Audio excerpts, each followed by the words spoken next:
Mar'imaan koona gubatee hana laphee koona gubee irraa fagaatee jiraachuun koo harka lagaatti nagattee nuti lubbuullee yoo dhuftee kiyya qabdoo fuulduratti anillee yoo danda'ee dhala kiyyaatti dabarti.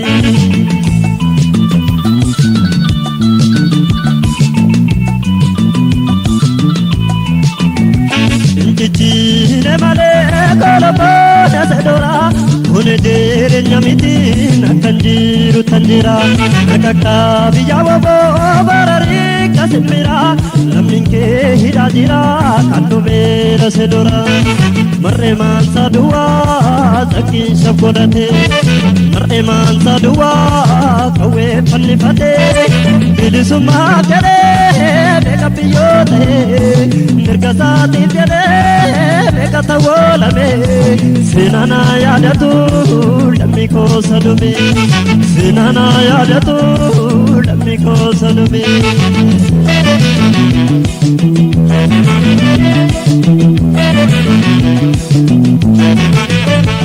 Aduudhaan ilma Oromoo irratti maaliif baay'atti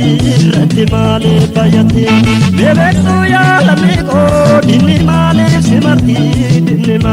simarti lachiftuu maana jedhaa kumsaan kaata malee amma keessummaa guutti gubachaan obsa malee lachiftuu maana jedhaa gubachaan obsa malee amma mirgaa fargadduutti gubachaan kaata malee.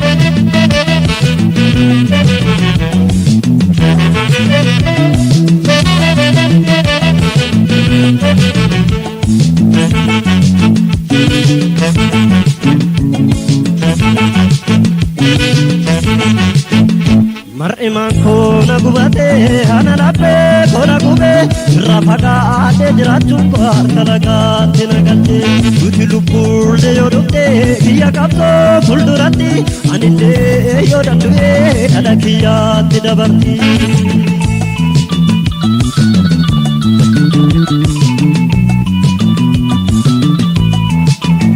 Injijjiire malee kolobboota sedooraa kuni jireenya miti akkan jiru tan jira nakakka biyya waboo bararii kasimira lammiin kee hidhaa jira kan dhumeera sedora humni saammaa toleera yaa lammii koo ka'a yeroo qabsaan ammaa yaa lammii koo ka'a ati jabaa daboo koon inni karaaba nati jabaa daboo koon inni karaa lixaa nati jabaa daboo koon inni kaabaaf kibbaa nati jabaa lammii koon inni biyyaa falaa.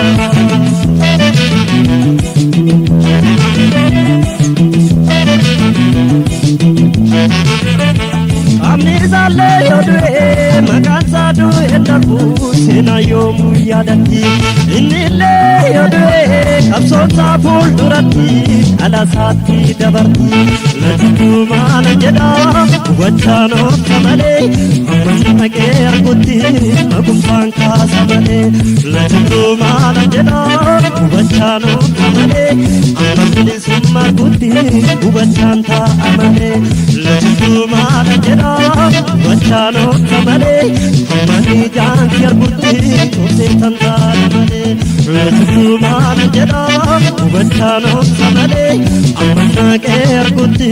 maqumsaan kaasa malee.